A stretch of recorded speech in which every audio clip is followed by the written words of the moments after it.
Welcome to my channel.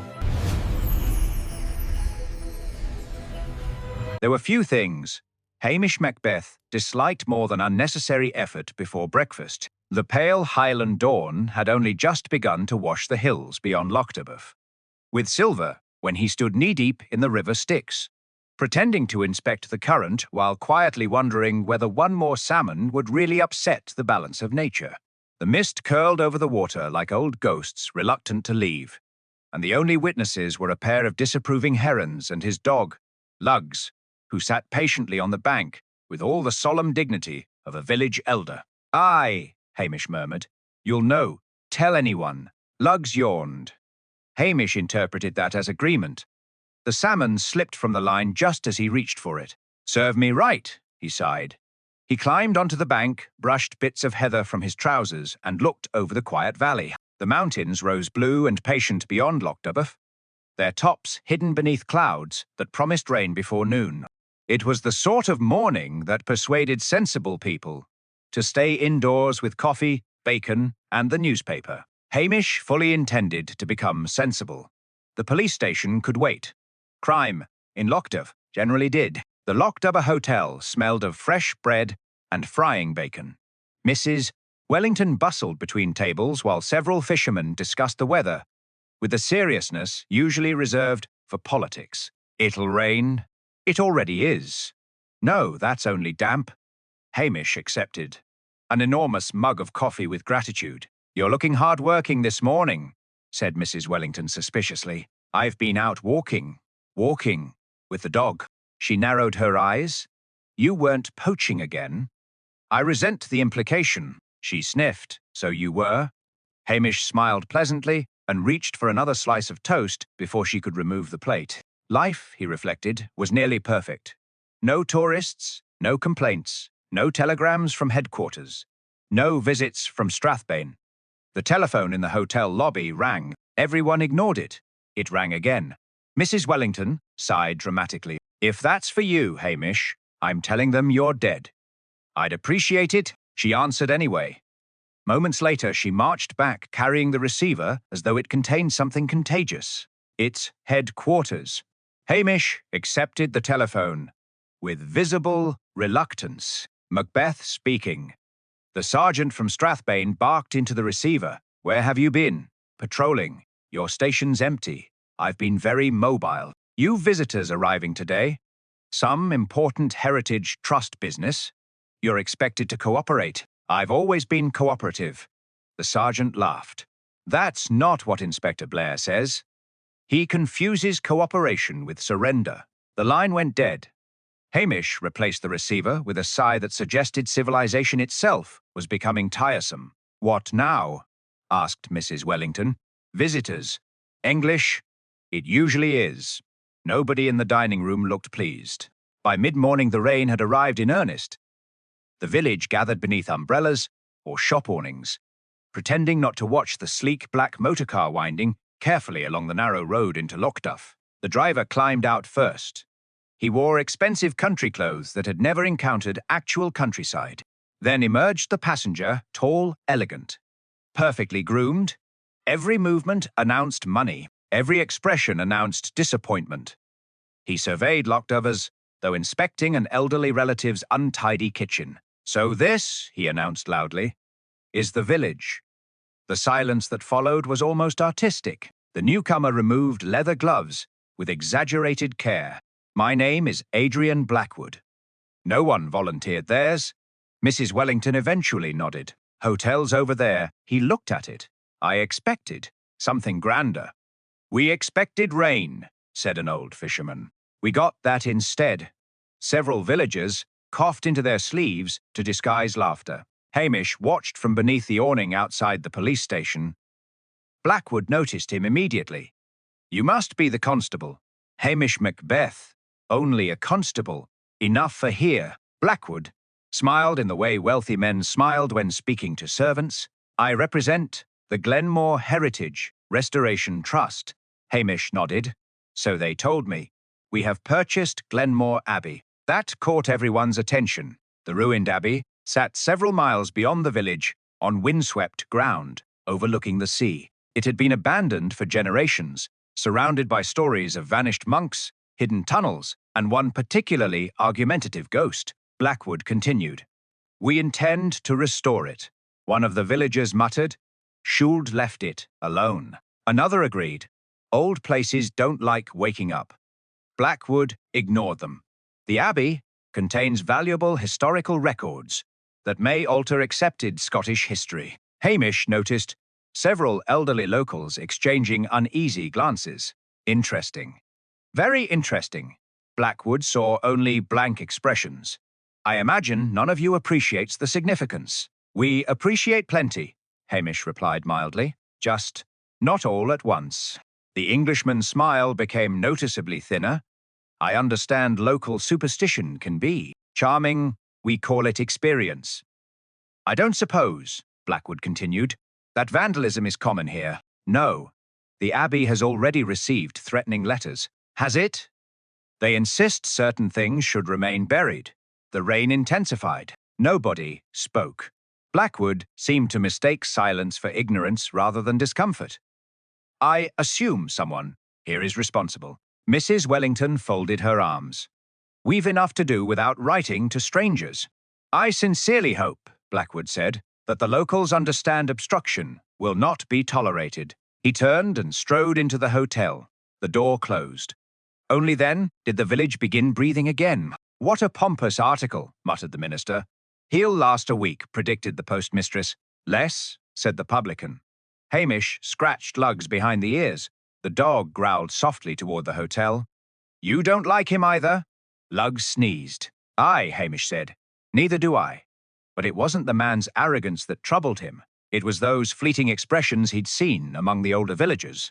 When Glenmore Abbey was mentioned, fear, not curiosity, not resentment. Fear. Someone in Lochdevoff knew exactly what Adrian Blackwood hoped to uncover, and someone desperately hoped he never would. The wind carried the smell of rain and peat smoke down from the hills. Far beyond the village, the broken tower of Glenmore Abbey stood against the darkening sky, like a warning that had waited centuries for someone foolish enough to ignore it. Hamish finished the last of his now cold coffee. His peaceful week, he suspected, had just come to an end. The rain settled over Lochdevoff, with the stubborn determination only Highland rain possessed. It neither poured nor stopped. Instead, it drifted sideways on the wind, soaking everything with quiet persistence until the village looked as though it had been painted in shades of grey. Hamish spent the afternoon doing what Inspector Blair often described as absolutely nothing. In truth, doing nothing required patience. He wandered as far as the post office, where Mrs. McLean sorted letters with the solemnity of a judge passing sentence. Every villager knew that if one wished to discover the truth, the kirk was useful, the hotel indispensable, but the post office was positively miraculous. "Morning, Hamish." "It's afternoon." "So it is. Rain muddles the clock." She handed him a newspaper before he'd asked. "Your visitor's already made himself popular." "I gathered as much." He complained the village internet was unreliable. Hamish blinked. "We've barely got a telephone." He also asked whether we planned to modernize. Mrs. McLean sniffed. "We've survived 1,000 years without his advice." Hamish smiled into his coffee, which had appeared from somewhere behind the counter. One never asked where refreshments came from in Highland villages. They simply materialized. Mrs. McLean lowered her voice. "Old Angus left here in quite a state." "The shepherd?" She nodded. "Blackwood questioned him about Glenmore Abbey, and he wouldn't answer." He looked frightened. Old Angus feared almost nothing. At 83, he'd once chased 2 cattle thieves with nothing but a walking stick and language vigorous enough to make them surrender voluntarily. Fear did not suit him. Hamish thanked her and strolled toward the harbour, apparently in no particular hurry. Lugs padded faithfully beside him. The fishing boats rocked gently against their moorings. The sea had turned the colour of worn slate. Old Angus sat repairing lobster pots beneath a shed roof, thick fingers working automatically. Despite his age, Hamish sat beside him, without speaking. Conversation, he'd long discovered, Arrived much faster if you waited for someone else to begin. For nearly 5 minutes, they listened to gulls arguing overhead. Finally, Angus muttered, "Bad business? Aye, the Abbey. So I've heard." Another pause. "You'll no believe those ghost stories. I've believed stranger things." Angus chuckled without humour. "It isna ghosts folk should worry about." "No, the living leave deeper scars." Hamish watched him tie another knot. "You knew the monks." Angus laughed outright. "I'm old, lad, no immortal." "The stories, then?" "Aye, they true. The stories change every generation. Something stays the same." The shepherd's hands stopped moving. For just a heartbeat, then they continued. "Some doors ought never be opened." "What doors?" "No, doors made of wood." Hamish considered asking another question. Instead, he stood. "Thanks for the conversation. We barely spoke." "We said enough." As Hamish walked away, Angus called after him, "Keep that Englishman away from the crypt." Hamish turned. What crypt? But Angus had become completely fascinated by a length of rope. Glenmore Abbey stood on a lonely rise overlooking the sea, its broken walls black against the gathering evening. By the time Hamish reached it, the rain had eased into drifting mist. The ruined gate hung crooked between ancient stones, clothed in moss. The place possessed that peculiar silence found only in churches and graveyards. A silence that encouraged whispers even when nobody else was present. Several workmen unloaded crates from 2 vans, while Adrian Blackwood strode about carrying rolled architectural plans beneath one arm. He looked irritated. "Constable Hamish, I've been waiting." "I wasn't aware." Blackwood ignored the remark. "I've had another threat." He produced an envelope. The paper was ordinary enough, the handwriting careful. Inside lay a single sheet. "Leave the dead to their secrets. Last warning. No signature." Hamish turned the paper over. Blank. When did this arrive? "An hour ago. Posted." It was tucked beneath the windscreen. "So someone came here?" "Obviously." Blackwood folded his arms. "I trust you're taking this seriously." "I generally do. I've invested millions in this restoration." I refuse to be intimidated by local superstition." Hamish glanced toward the ruined abbey. "Superstition's free," Blackwood frowned. "I don't find that amusing." "No, I expect police protection." Hamish scratched lugs behind the ears. "I'll keep an eye about." "Is that all?" "It's more useful than it sounds." The Englishman sighed with theatrical despair. "No wonder nothing gets done in this country." Hamish merely smiled. People often mistook silence for agreement. The foreman introduced himself as Callum Fraser, a broad-shouldered man whose weathered face suggested decades spent outdoors. "Something's bothering the lads," he admitted. "What sort of something?" "They keep hearing footsteps." "In a ruined abbey." "Aye, when nobody's there." Hamish looked around. Half-collapsed arches, broken cloisters, an ancient bell tower leaning ever so slightly toward the sea. Wind threaded softly through empty windows. Old buildings made countless noises, yet the foreman wasn't embarrassed. He genuinely believed someone, or something, wandered the ruins after dark. "Any strangers? Only Mr. Blackwood? He making friends?" Callum laughed so hard he nearly dropped his hammer. "Not unless shouting counts." The workers, it seemed, had been criticized all day. Too slow, too careless, too Scottish. Hamish wandered through the ruined cloister while Luggs sniffed enthusiastically among the fallen stones. Something glinted beneath a patch of nettles. He crouched. A silver cufflink, expensive, engraved with the initials Ab Curious. Blackwood wore simple gold cufflinks that afternoon. Had he changed them? Or had this one been lost earlier? Hamish slipped it quietly into his pocket. No need announcing every interesting discovery, especially not before knowing whether it was interesting at all. Twilight gathered early beneath thick clouds. Most of the workmen departed together, engines fading into the distance until only the sea remained. Blackwood insisted upon staying. "I've paperwork. Suit yourself. I'll lock the temporary office." Hamish nodded. "Don't stay too late. I'm hardly frightened by children's ghost stories." "No." Luggs gave a low growl toward the abbey. Hamish followed the dog's gaze. For a brief instant, he thought he saw movement behind one of the shattered windows, high in the old tower. A figure, dark against darker stone. Watching, he looked again. Nothing. Just drifting mist, perhaps. The dog continued staring. Animals often noticed things before people did. Hamish tipped his cap. "I'll be off then." He left at his usual, unhurried pace, never once looking back.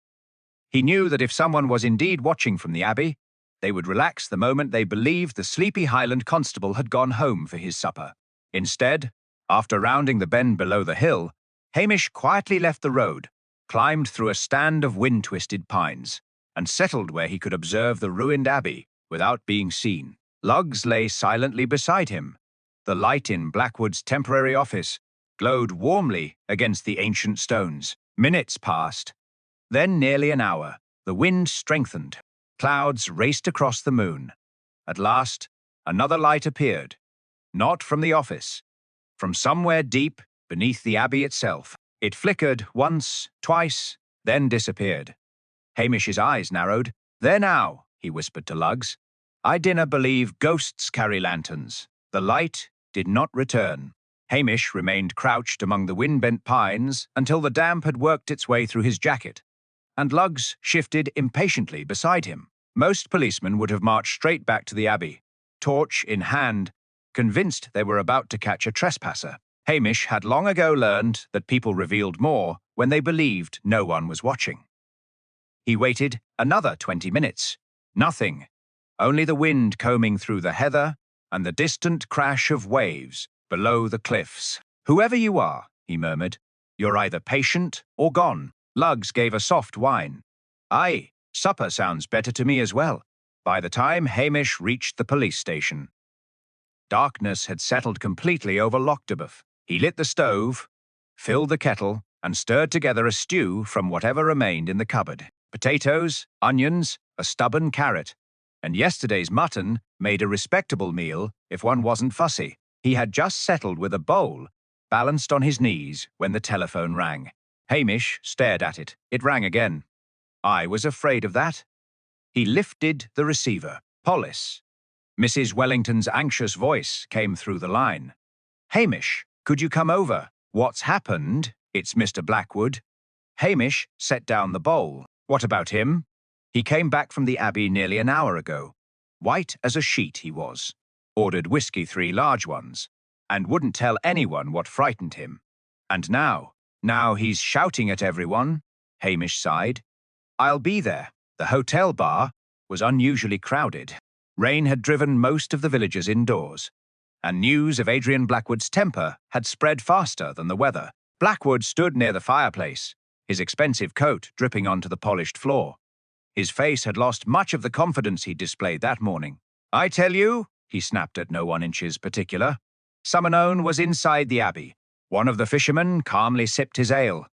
"That's unfortunate. They followed me, did they?" "I heard footsteps. So did Callum. They extinguished a lantern the moment I approached." Mrs. Wellington caught Hamish's eye. "There he is." Blackwood turned sharply. "Constable, at last. You wished to see me." "I've changed my mind. About what?" "I'm hiring private security." Hamish nodded. "That's your privilege." "I don't trust the local police." "I'd gathered you've done nothing." "I've listened." Blackwood threw up his hands. "Good God, man, someone is threatening me." "What exactly happened tonight?" The Englishman hesitated. "I heard voices, men." "I couldn't tell. What were they saying?" "I don't know. You just said you heard voices." "I heard them speaking, but not the words." Blackwood's jaw tightened. It was the wind. Several villagers exchanged discreet glances. Hamish noticed. "So you saw no one?" "No, Nanton. I saw the light, only once." "Yes." Hamish scratched his chin thoughtfully. "And yet you were frightened enough to leave." Blackwood's face reddened. "I'm not ashamed of exercising caution, nor should you be." The conversation ended there, but something about it sat uneasily with Hamish. The man had altered his account twice in less than a minute. First footsteps, then voices, then merely the wind. People who experienced something frightening usually remembered it clearly. People who concealed part of the truth tended to edit their stories as they spoke. As Blackwood accepted another whiskey, Hamish noticed something else. The man's left cuff was bare. Only one gold cufflink remained. Interesting, very interesting. Hamish reached casually into his pocket and felt the silver cufflink he had found among the nettles. It certainly hadn't belonged to the pair Blackwood was wearing now.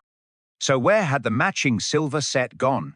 Before he could consider the question further, the hotel door burst open hard enough to rattle the windows. Callum Fraser stood in the doorway, soaked to the skin and struggling to catch his breath. "Constable!" Every conversation stopped. Callum looked directly at Hamish. "You'd best come." "What is it?" the foreman swallowed. "One of the lads stayed behind to fetch his tools. And he says, someone's lying in the Abbey cemetery." A heavy silence settled over the room. Callum's voice dropped almost to a whisper. "And I think they're dead." Hamish quietly put down his untouched coffee. His peaceful week had ended at last. Hamish did not hurry.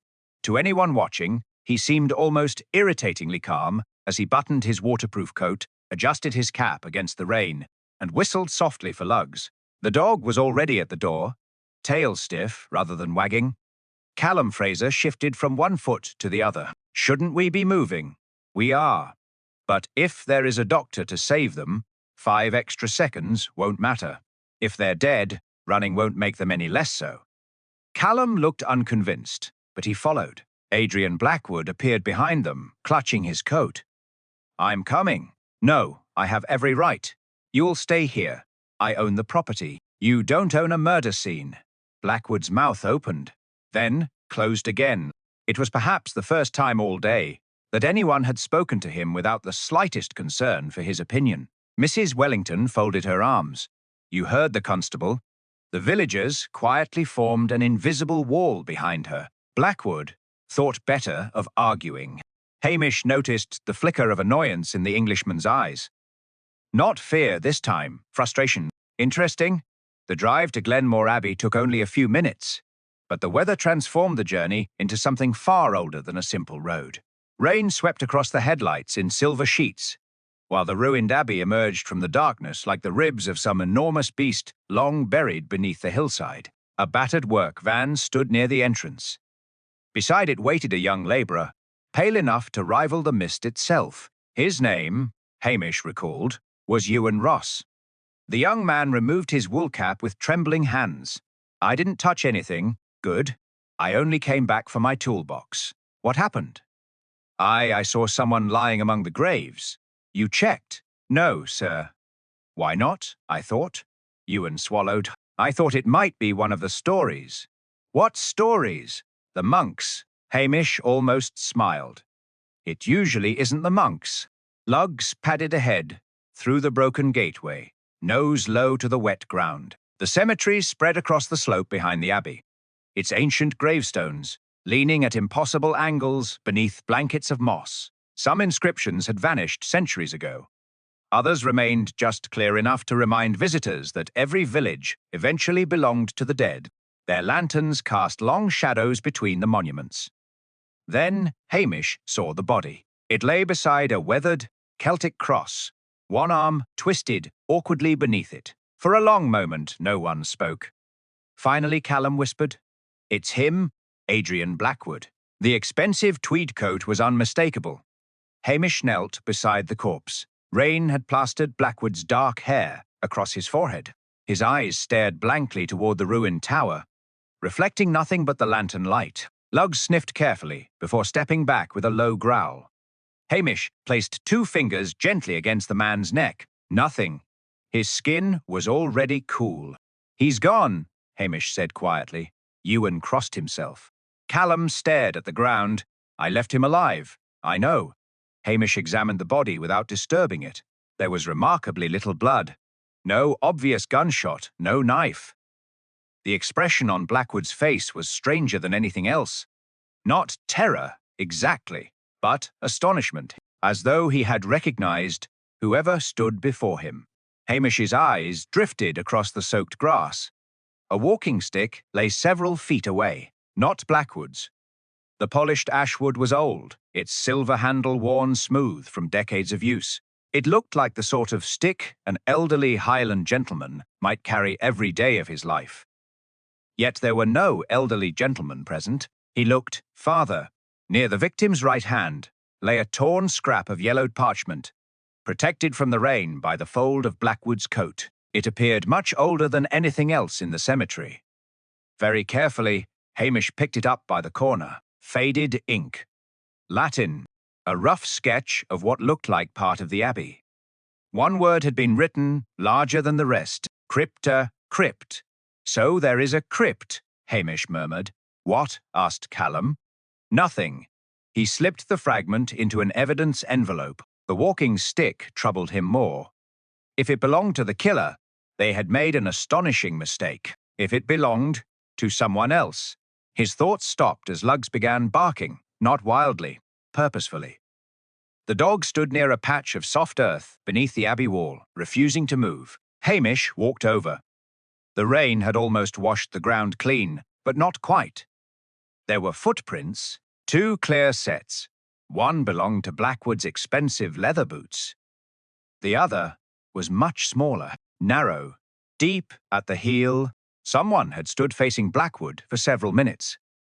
There were no signs of a struggle. No frantic scuff marks. No attempt to run. The 2 people had apparently met willingly. Then something had happened. Something sudden. Hamish followed the smaller footprints until they vanished on a stretch of ancient stone paving, where centuries of feet and weather had erased every useful mark. He stood silently. Callum approached. Do you know who did it? No. But you've noticed something. I've noticed several somethings. The foreman waited. Hamish finally spoke. Whoever killed Adrian Blackwood wasn't hiding in the abbey. They weren't. No. They arranged to meet him. At that moment, the distant growl of an engine echoed through the glen. Headlights swung across the ruined walls. Another car. Then another. Callum groaned softly. They're here. Hamish didn't need to ask who. The lead vehicle stopped with a violent spray of mud. The driver's door flew open. A large, red-faced man climbed out, already shouting before his boots touched the ground. Macbeth, Detective Chief Inspector Blair, had arrived, and judging by the volume of his voice, he intended to blame Hamish for the weather, the murder, and possibly the collapse of the abbey itself. Blair slammed the car door hard enough to send a flock of rooks wheeling from the abbey tower. Macbeth, his voice echoed among the ruins, scattering what little peace the old cemetery possessed. Hamish rose from beside the body and removed his cap with polite indifference. Evening, sir. What have you done now? I was eating my supper. Blair ignored the answer. The detective chief inspector was a broad man whose complexion suggested perpetual irritation. Rain streamed from the brim of his hat, as though even the weather disapproved of him. Behind him came Detective Sergeant Jimmy Anderson, carrying an evidence case and wearing the weary expression of a man accustomed to apologizing silently for his superior. Blair stopped beside the corpse. So, dead? I'm afraid so, Blair glared. I've eyes, Macbeth, a useful quality. For one glorious second, Anderson looked as though he might laugh. He wisely converted it into a cough. Blair crouched with surprising agility and studied Adrian Blackwood's face. Who found him? Callum Fraser stepped forward. One of my lads, sir. Names? Callum supplied them. Blair scribbled impatiently in a notebook before rounding on Hamish again. What have you touched? Nothing except checking for a pulse. You've contaminated the scene. I'd have preferred finding him alive. Blair snorted. You Highland policemen couldn't investigate a missing sheep. Sheep generally investigate themselves. Blair stared. For a moment, it was unclear whether he had understood the remark. He decided to ignore it. Right English businessman arrives. English businessman ends up dead. Obvious. Hamish said nothing. Locals threatened him, so he claimed. There we are.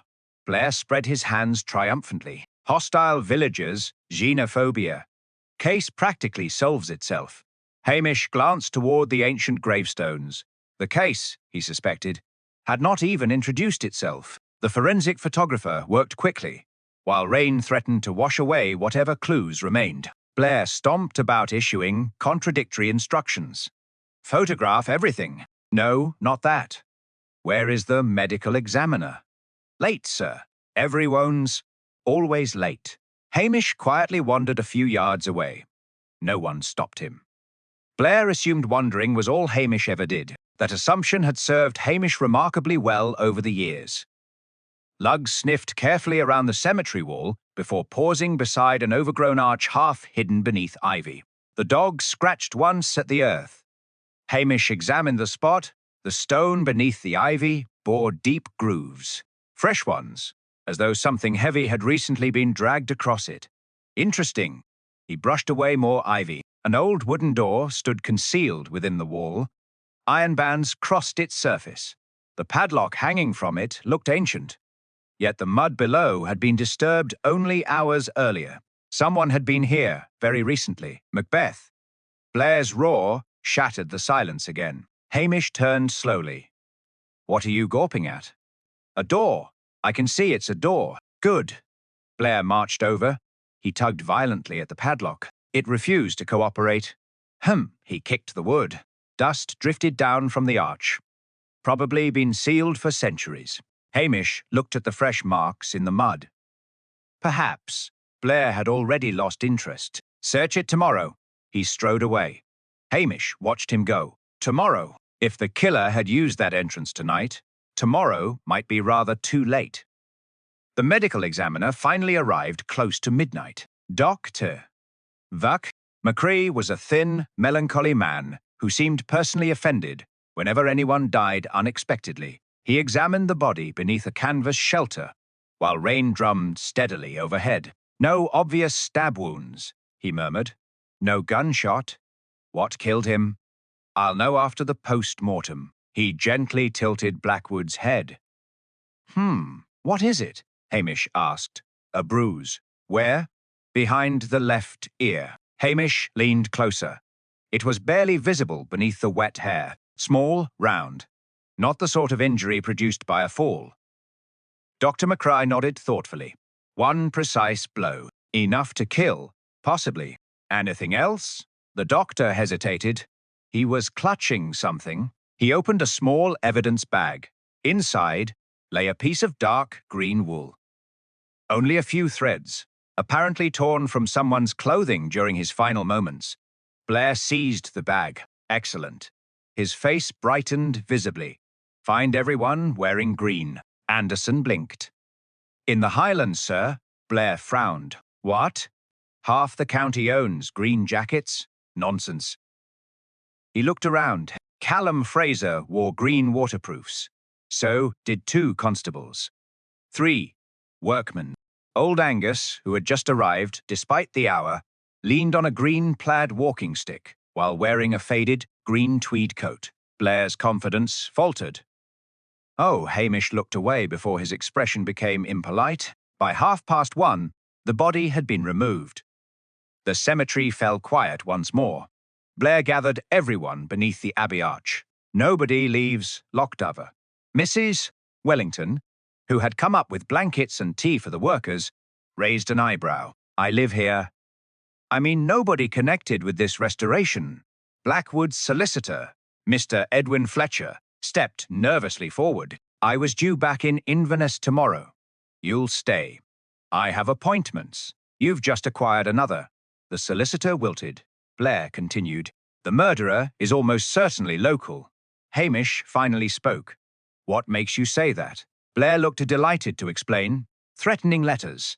A. Hostility toward outsiders. Perhaps. Knowledge of the Abbey. Reasonable. There. Blair jabbed a finger toward Hamish. You agree. I said it was reasonable. Exactly. Hamish let the silence stretch. Then he asked quietly, if that's true, why did Blackwood come back to the Abbey alone tonight? Blair frowned. What? He was frightened enough to drink 3 whiskies. So why return after dark? Nobody answered. Hamish continued. Someone persuaded him. Blair folded his arms. Or he was a fool. He may have been, But even fools usually need a reason. The detective chief inspector waved dismissively. You're overthinking it. Hamish doubted. That was a complaint anyone had ever made about Blair. As the others prepared to leave, Jimmy Anderson quietly fell into step beside Hamish. I've missed working with you, he said under his breath. So Blair tells me. Jimmy smiled.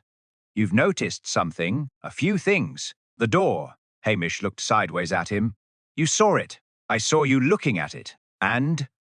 I also saw the scrape marks. Hamish nodded approvingly. Jimmy Anderson was one of the few officers from Strathbane who watched before speaking. Don't tell Blair yet, Hamish said. I wasn't planning to.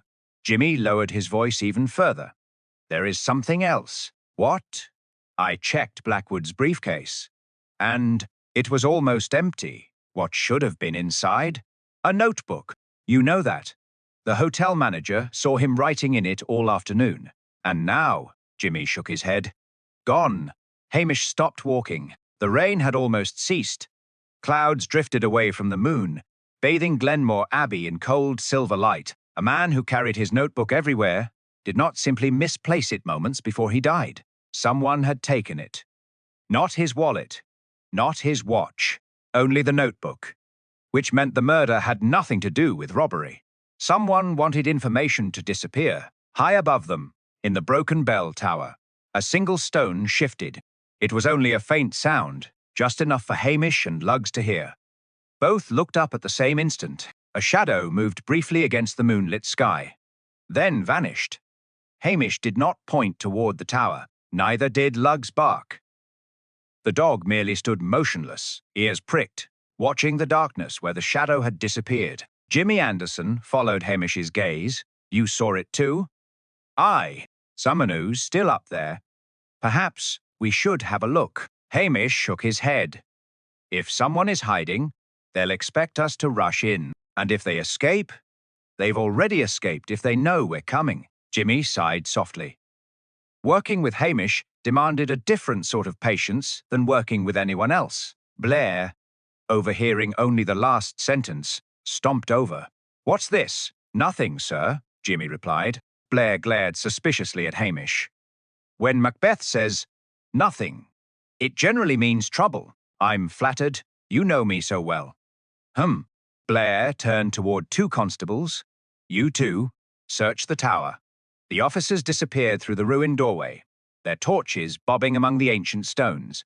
For several minutes, only muffled footsteps echoed above. Eventually, one called down. Nothing here, sir. Blair looked triumphantly at Hamish. There. Hamish merely nodded. Whoever had been there had enjoyed several minutes' warning while Blair organized his search. The tower, with its crumbling staircases and half a dozen exits into the ruined cloisters, offered ample opportunity to vanish. The killer, or witness, was proving cautious. By the time Hamish returned to Lochdavitt, the eastern horizon had begun to pale. He slept for barely 3 hours before Luggs nudged him awake. Someone was knocking, not politely, with determination. Hamish opened the door to find Mrs. Wellington standing on the step, carrying a basket. I brought breakfast. You've my gratitude. I've also brought gossip. I suspected as much. She marched inside without waiting for an invitation. Fresh scones, bacon, eggs, and a steaming pot of coffee quickly occupied the little table beside the stove. You'll eat first, she declared. I'll listen while chewing. That'll be a first, Hamish smiled. What have you heard? The solicitor, Mr. Fletcher, is terrified of Blair. No, that's unusual. He spent half the night asking whether the Abbey has secret passages. Hamish poured coffee. Did he say why? He claimed Blackwood had become obsessed with them. When?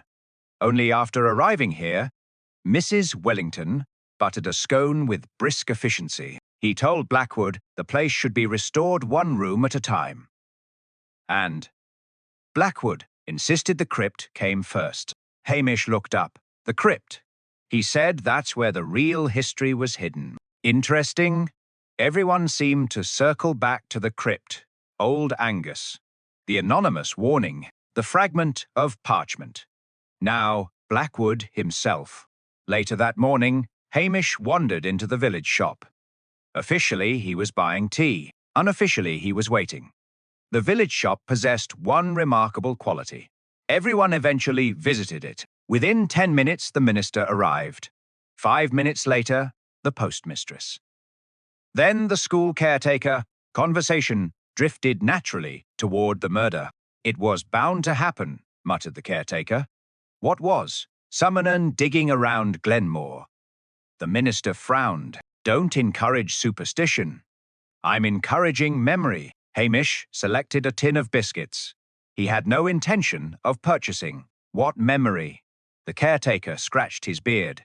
My grandfather worked on repairs there after the Great War. I didn't know repairs were done. They weren't finished. Why not? He said. One of the workmen disappeared. The shop fell silent. Mrs. McLean looked up from weighing potatoes. Disappeared? So grandfather claimed. What happened? He never would say. The minister sighed. There are always stories. Aye, but stories usually start somewhere. Hamish quietly paid for his tea. Another disappearance. Not a murder, perhaps, but another secret connected to the Abbey.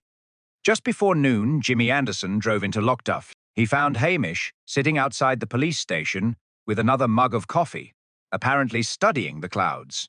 I've something, so have the clouds. Jimmy ignored him. We identified the walking stick. Hamish became attentive. Go on. It belongs to Angus Macbeth, the shepherd? Jimmy nodded. He reported it missing yesterday morning. Hamish frowned. Did Blair question him? He certainly did. How'd that go? Jimmy smiled despite himself. Blair accused him of murder. And Angus? He told Blair to stop shouting and buy himself a better hat.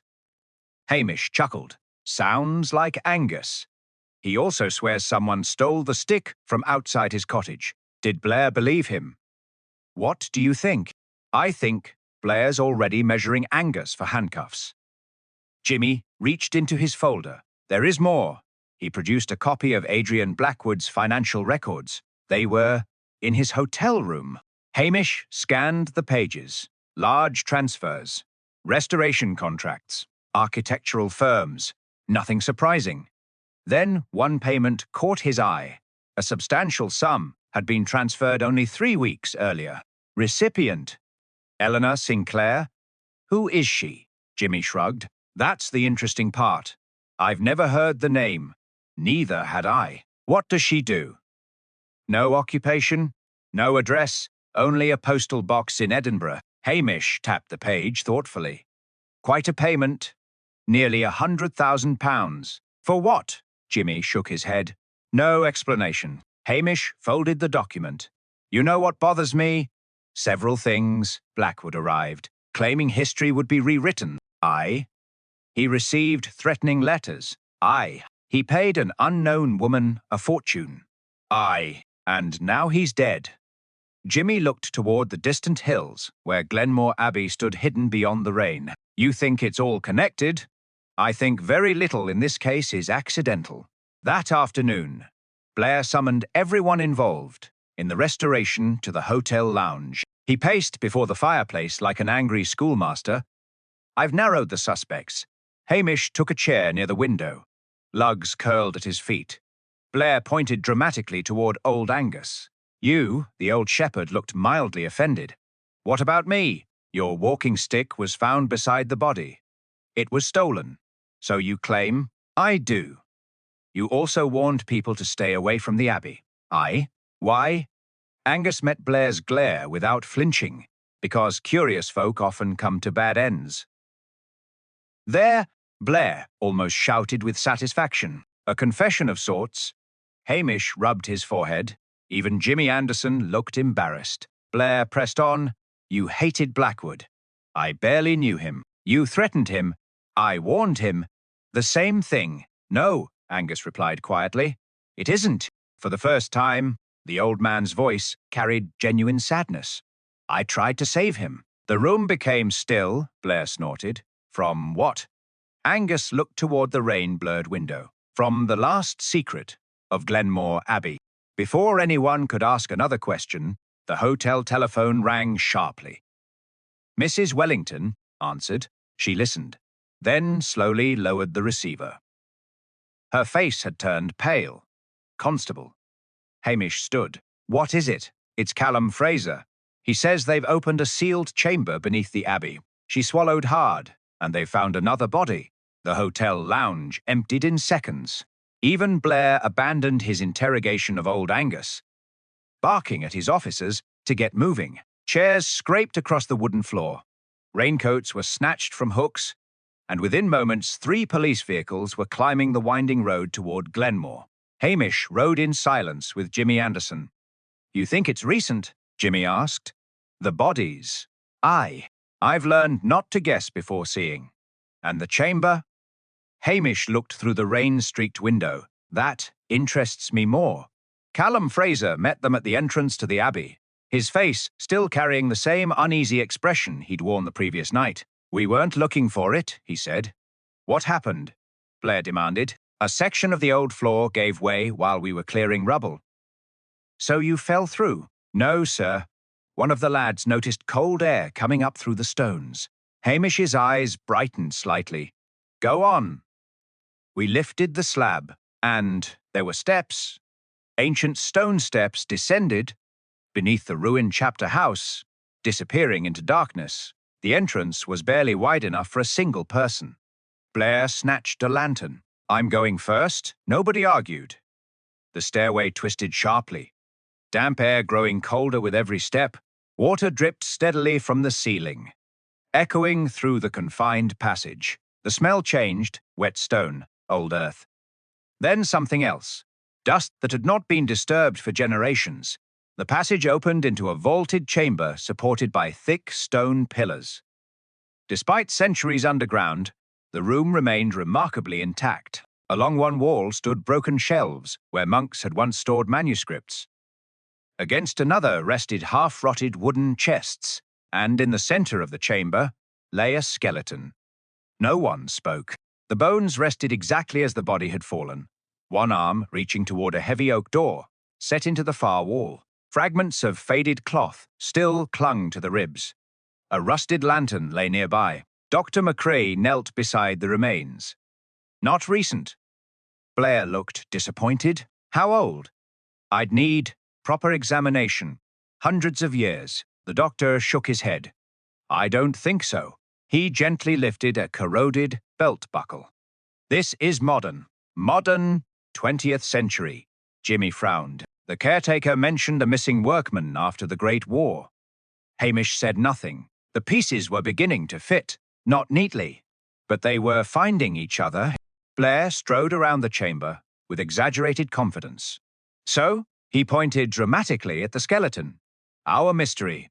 Jimmy coughed politely. Sir, this gentleman has been dead for decades. So, he probably didn't kill Mr. Blackwood. Blair glared. Don't be clever, Anderson. No, sir. Hamish wandered toward the oak door. Unlike everything else underground, it looked strangely well preserved. Iron hinges. Massive lock. No sign of rot. Someone had cared for it? He crouched. Fresh scratches marked the keyhole. Very fresh. Someone had tried to open it recently. Not 50 years ago. Not last century recently. He ran a fingertip across the marks. The metal filings still clung to the edge. Lugs gave a low growl. The dog was staring not at the door, but at the floor. Hamish followed his gaze. Footprints. Tiny traces remained in the fine layer of dust. One set belonged to the workers who had just entered. Another belonged to Blair. A third. Hamish narrowed his eyes. A single line of footprints led away from the far wall, toward the hidden stair. They were older than today's, but not by much. Perhaps a day, perhaps 2. Someone had entered this supposedly sealed chamber before Blackwood died. Someone who knew exactly where it was. Macbeth? Blair's voice echoed beneath the vaulted ceiling. What are you staring at now? The floor. What's wrong with it? It remembers people. Blair sighed dramatically. I sometimes wonder if you enjoy talking in riddles. No. Well, someone was down here before us. Blair laughed. Impossible? Hamish silently pointed toward the footprints. Blair bent down. His expression changed. He looked quickly toward Callum. You men been wandering about? No, sir. You certain? We only opened the chamber this morning. Dr. McCrae straightened slowly. The dust supports that. What? It had settled for years. And, except where someone disturbed it recently. For several long seconds Blair simply stared. Then he recovered. Fine. He jabbed a finger toward the workers. One of you found another entrance. No, sir. You're lying. We're not. Blair's face grew steadily redder. Hamish had seen the color before. It usually meant logic had abandoned the conversation. Jimmy Anderson wandered toward the skeleton. There might be identification. The remains yielded little. A rusted pocket knife. 3 old coins. A tobacco tin. Inside the tin lay a folded scrap of paper, astonishingly preserved by the dry air. Jimmy opened it with extreme care. The faded handwriting remained legible. Only one sentence had survived. Do not trust Father Malcolm. Silence settled over the crypt. Callum scratched his head. There hasn't been a Father Malcolm here in years. The minister, who had accompanied them reluctantly, frowned. There was one when, just after the war, and he disappeared. Everyone turned toward him. You neglected to mention that. I wasn't asked. Blair threw up his hands. Does everyone in this village keep disappearing? The minister looked thoughtful. It does seem something of a habit. Even Hamish smiled. While Blair busied himself organizing the removal of the skeleton, Hamish examined the walls. The chamber had clearly been part of the original abbey. Centuries, old carvings covered the stone. Crosses, Latin inscriptions. Then one carving caught his attention. It was newer, much newer. Someone had scratched initials into the wall with a knife. A.B. Adrian Blackwood. Below the initials was an arrow, pointing directly at the great oak door. So Blackwood had reached the chamber before his death. He had found the hidden crypt. He had stood exactly where Hamish stood now. And whatever he had discovered beyond that door had frightened, or excited, him enough to leave a mark. Hamish gently tested the handle, locked, solidly. No ordinary keyhole either. The mechanism was unusually complex, almost ceremonial. Interesting, he murmured. Jimmy joined him. What have you found? Proof of what? Blackwood was here before he died. Jimmy stared at the carved initials. So he knew, Did he get through? I don't think so. Why not? Hamish tapped the untouched lock. Because if he had, he stopped. Lugs had suddenly become rigid.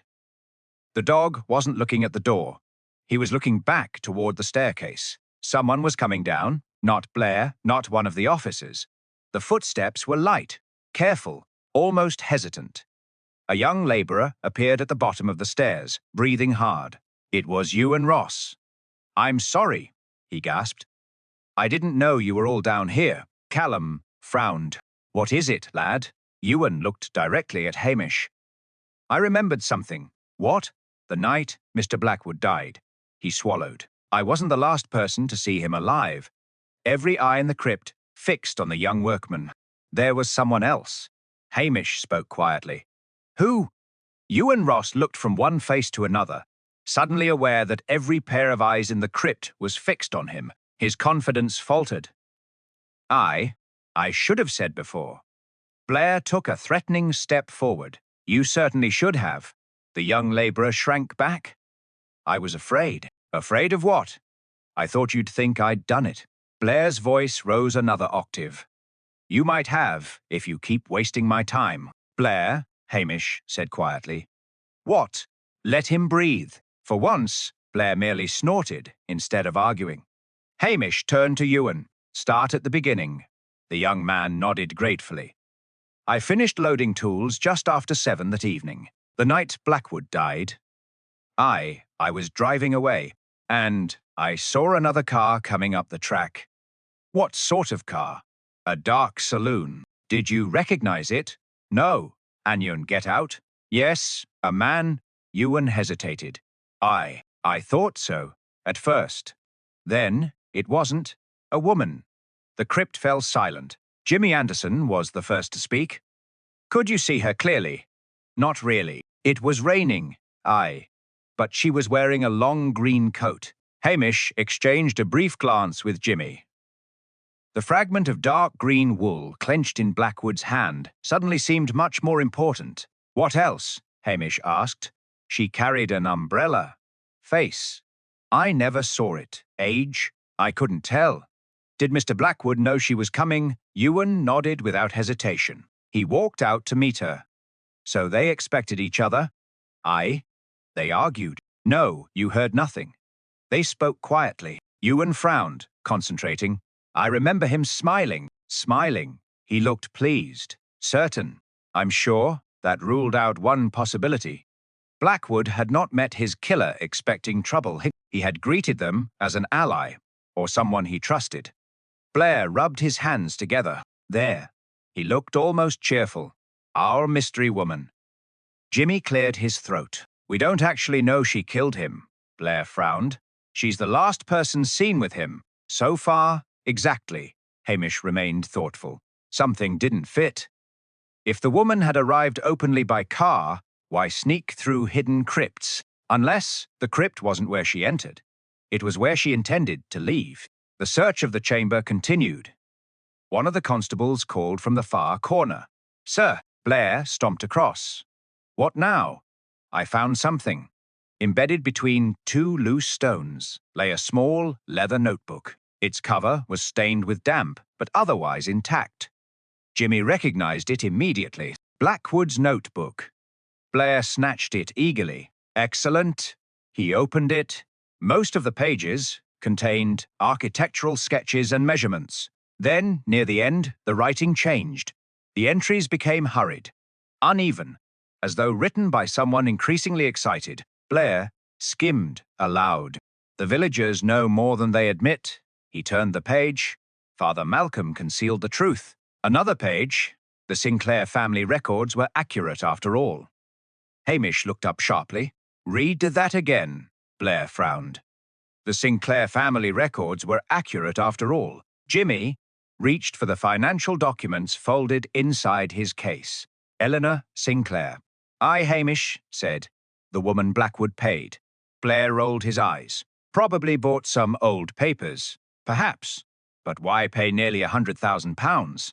Blair ignored the question and continued reading. The final written page contained only one sentence. Tomorrow night, she will show me the entrance. At last, the last secret will be mine. Nothing followed. The remaining pages were blank. No name, just one word. She. Back in Lochtabuff.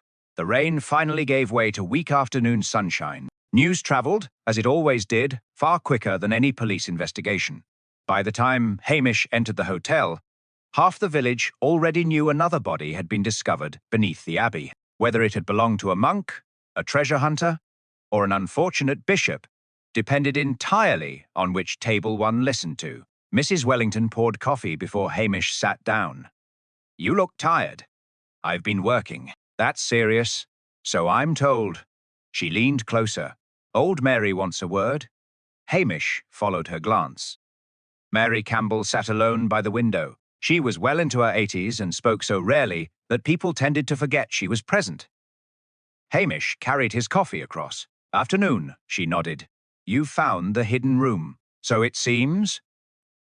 I wondered when someone would. You knew about it. My father did. Hamish waited. Old people disliked interruption, almost as much as they disliked being hurried. When I was a girl, Mary said, Father worked at Glenmore. During the repairs, he spoke of Father Malcolm. Her hands tightened around her teacup. Not often. What sort of man was he? A frightened one. Frightened of whom, he never said, but he locked part of the abbey, the crypt. She nodded. He said, evil wasn't always buried. Hamish smiled faintly. Ministers have a way with words. I'm no talking about ghosts. Her pale blue eyes met his. I'm talking about people. As Hamish left the hotel, he noticed someone watching from across the street. A woman, she stood beside a dark blue motorcar, long green coat, umbrella tucked beneath one arm. The moment their eyes met, she turned away. Not hurriedly, calmly. She climbed into the driver's seat. The engine started. Hamish memorized the registration number before the car disappeared around the bend toward the South Road. Jimmy Anderson emerged from the police station carrying a stack of reports. You look as though you've seen something. I have. What? Hamish repeated the registration. Jimmy's eyebrows rose. I'll have that checked. I. And Hamish. What? If that's our mystery woman. Hamish watched the empty road for another moment. I don't think she came here to run. No. No. He finished the last of his coffee. I think she wanted to make certain I'd seen her. That realization troubled him more than anything else, because people who wanted the police to notice them were usually trying very hard to ensure the police noticed nothing else. As he and Jimmy turned back toward the station, Lugg suddenly trotted across the road and stopped beside the village notice board. The dog sniffed at a freshly pinned envelope. It had not been there 5 minutes earlier. Hamish removed it carefully. There was no address. Only his name. Inside was a single sheet of paper, bearing the same neat handwriting as the earlier warning. This time, the message was longer. Constable Macbeth, you are asking the wrong questions. The dead beneath Glenmore are beyond your help. Leave the Abbey before another innocent dies. The next body will be someone you know.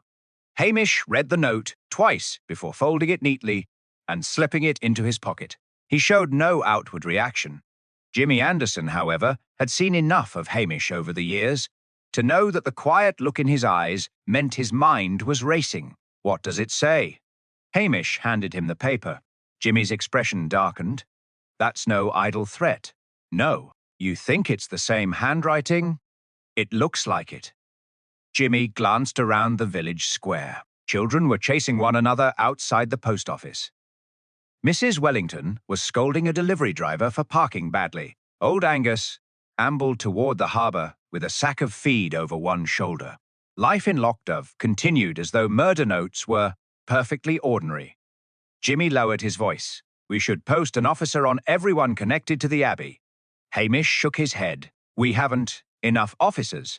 Then Blair will have to request more, which he'll refuse. Jimmy couldn't argue with that. Blair considered asking for help a personal insult. The handwriting expert from Inverness would take at least a day to examine the anonymous letters. So, Hamish occupied himself in the only way he trusted. He walked. The road to old Angus MacLeod's croft climbed gently above the village, winding through patches of purple heather and grazing sheep. The afternoon had turned unexpectedly bright, the rain clouds breaking apart to reveal blue sky over the western sea. Angus was splitting firewood. You've come to arrest me. Not today. Tomorrow. Depends how badly you behave. The old shepherd chuckled. I've behaved badly for 80 years. Hamish leaned against the fence. Tell me about Father Malcolm. The axe stopped halfway through another log. So you found him? No, but you found his trail. Angus wiped his hands on his trousers. I knew him. I thought you might. He wasn't born here. No, he came after the war. And the workman who disappeared. Angus looked toward the hills before answering. His name was Robert Sinclair. Hamish became very still. Sinclair? I, the same family as Eleanor Sinclair. I imagine so. What happened to Robert? No one ever proved anything. But the day he vanished, Father Malcolm claimed the young man had simply walked away, and nobody believed him. The priest was the only one who'd seen him alive. Hamish considered this. So Father Malcolm disappeared soon afterward. A few months later. How? No one knows. Angus rested both hands on the top of his axe. Some said he fled. Others, they said Glenmore kept him. On the walk back, Hamish took a detour to the kirk. The minister, Reverend Peter MacNab, was trimming roses beside the churchyard wall. I hoped you'd call. So I've been told. The minister smiled faintly. You're looking for old parish records.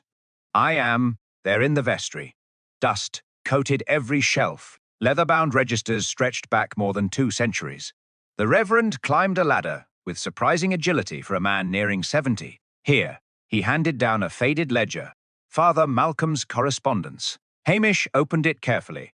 Most of the pages concerned baptisms, weddings, and repairs to church property. Then one letter, folded between the pages, caught his attention. It had never been posted, the ink had faded, but the writing remained clear. If anyone should discover the chamber beneath Glenmore, they must not open the inner door. I fear my earlier judgment has placed many lives in danger.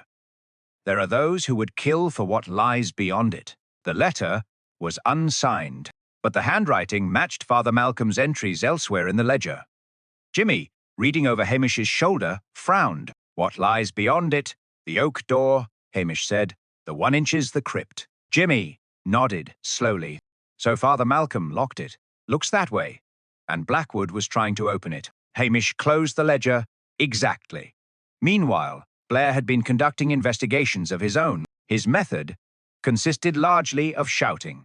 By late afternoon, he had interviewed every labourer twice, accused Callum Fraser 3 separate times, and somehow managed to insult nearly every resident of Lochtabuff. Mrs. Wellington later remarked that if rudeness were evidence, Blair could have convicted the entire Highlands before tea time. Hamish found him outside the Abbey. I've solved it. So soon, Blair puffed out his chest. The woman in the green coat, Eleanor Sinclair. We'll know once we've found her. You've located her? No. Hamish waited. But she's obviously guilty. Why? Blackwood arranged to meet her. Aye, she's vanished. Has she? Blair frowned. What do you mean? I've seen her. Blair blinked. You what? This afternoon. Why didn't you arrest her? Because I don't know she committed murder. Blair threw both hands into the air. Macbeth, she meets the victim. The victim dies.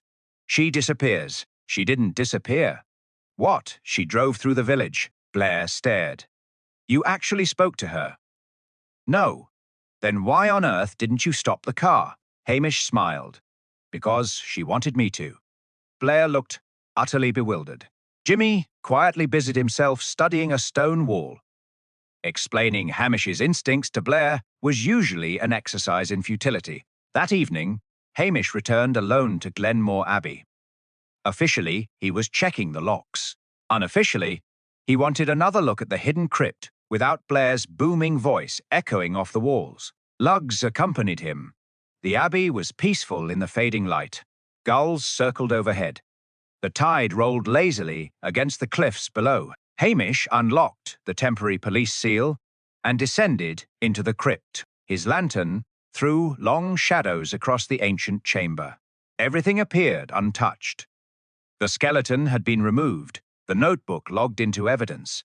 Only the great oak door remained, silent and immovable. Hamish crouched once more before the lock. This time, he noticed something he had missed before. A faint draught, cold air, seeped from beneath the threshold. He held the lantern closer. The flame bent gently inward. There you are. The room beyond the door wasn't sealed. There was another passage. Somewhere beyond the oak door lay a second exit, which meant whoever had entered the crypt before Blackwood's death had not necessarily come down the staircase. They could have entered from the other side. Lugs suddenly stiffened. Not growling, listening. Hamish extinguished the lantern at once. Darkness swallowed the chamber. Soft footsteps echoed beyond the oak door. Someone was moving on the other side, very slowly. Then came the unmistakable scrape of metal against metal, as though a key were being carefully inserted into the lock from the opposite side. Hamish did not move. Neither did Lugs. The key turned only a fraction before stopping with a soft metallic click. Whoever stood on the far side of the oak door seemed to realize something was wrong. The silence stretched for several heartbeats. Then the key began to withdraw. Hamish acted. He threw his shoulder against the ancient door just as the lock released. It burst inward with a groan that echoed through the hidden chamber beyond. A lantern crashed to the floor. Someone cried out. A figure in a long green coat spun toward a narrow tunnel leading deeper beneath the abbey. Stop, Hamish shouted. The figure ran. Lugs bounded ahead, barking furiously. The tunnel twisted beneath the cliffs, scarcely wide enough for 2 people abreast. Centuries of damp had made the stones treacherous. But Hamish knew the runner was desperate. Desperate people made mistakes. Ahead. The green coat caught briefly in a jagged piece of rock. There was a sharp tear. The woman wrenched herself free and stumbled onward. Hamish gained several yards. The tunnel opened suddenly into a sea cave, where waves surged in through a narrow opening. A small motorboat bobbed against the rocks, its engine already idling. The woman turned. Lantern light illuminated her face for the first time. She was in her early 40s, composed despite the chase. "Eleanor Sinclair," Hamish said quietly. She gave a weary smile. "I wondered how long it would take you." "You killed Adrian Blackwood." "No. You expected me to believe that. I expected you to listen." She made no attempt to reach the boat. Instead, she slowly removed her gloves.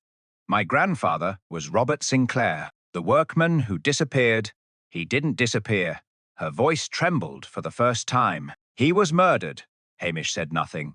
"He discovered something beneath the abbey after the war. The hidden chamber.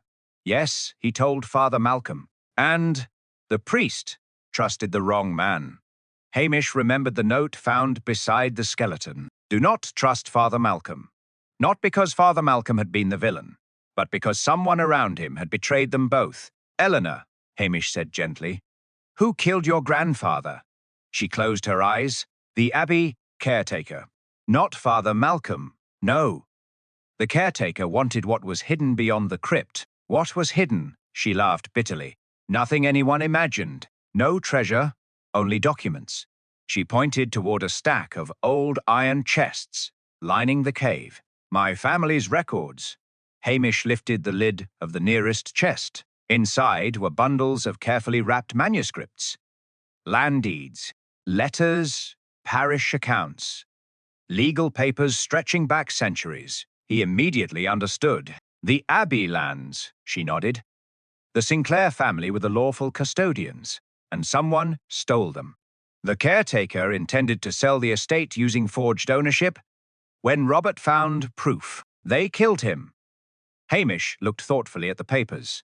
"So why kill Blackwood?" "I warned him." "The letters." "Yes. I begged him to leave. He wouldn't. He'd become obsessed." She sighed. "I finally agreed to show him the hidden chamber, because I hoped the truth would satisfy him. But he wasn't interested in restoring history." "What then?" "He wanted exclusive ownership." Hamish remembered Blackwood's notebook. "The last secret will be mine. He threatened you. He threatened to destroy every document unless I signed them over." She looked toward the sea. "My family spent 80 years protecting those records." "So what happened?" "I walked away." "You left him alive." "Yes." Hamish studied her face. She was grieving, not lying. He had seen enough liars to know the difference. "Someone else came." She nodded. "I heard footsteps behind me." "Who?" "I never looked back." "You feared them?" "I recognized the voice." Before she could continue, another voice echoed from the tunnel. "So, Blair." He emerged red-faced and triumphant, followed by Jimmy Anderson and 2 constables. "I knew we'd find you." He pointed dramatically at Eleanor. "Arrest her." Jimmy hesitated. "Sir," I said, "arrest her." Hamish quietly raised one hand. "Wait."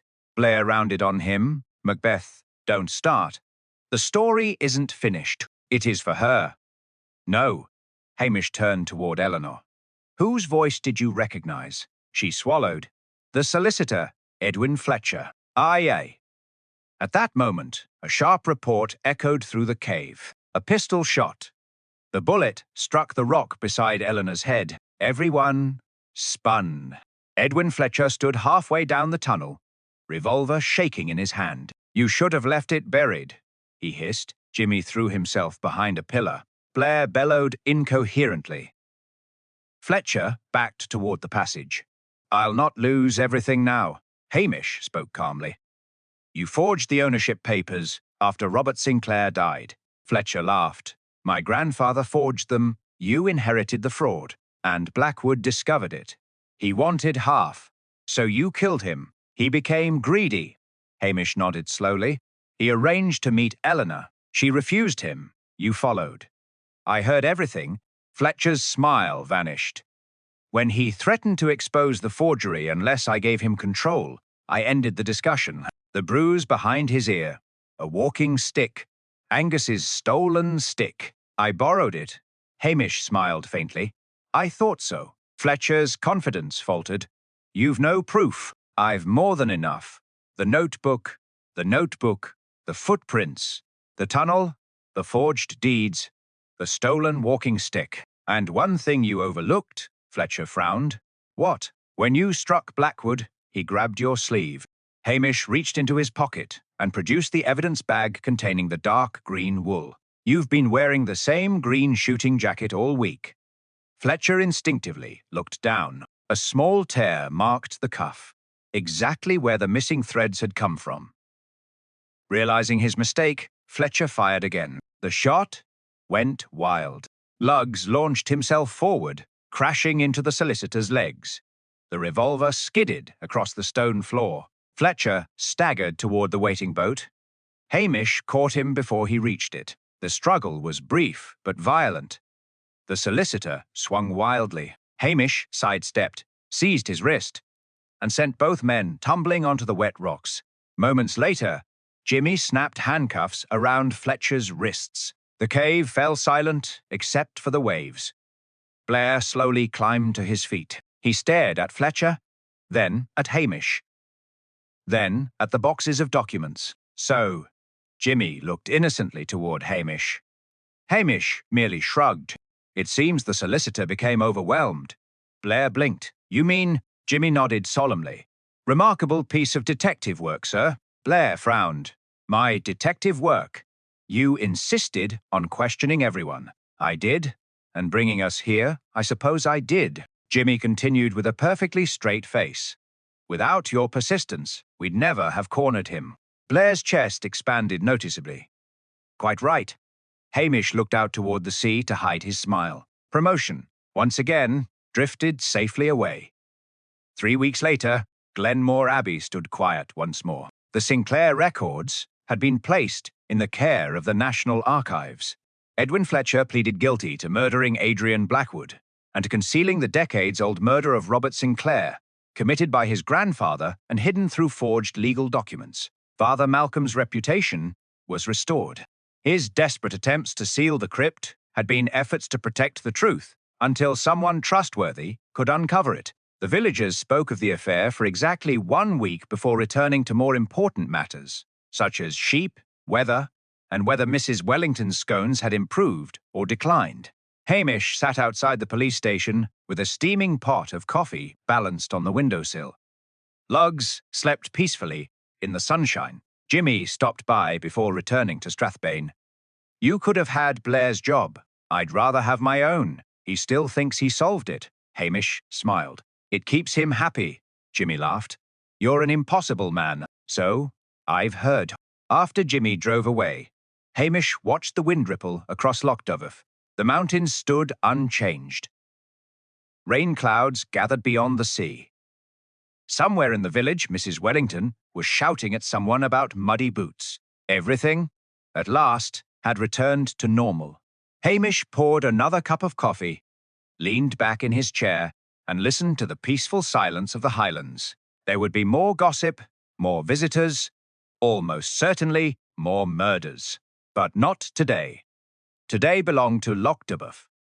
And that was exactly how Hamish Macbeth liked it.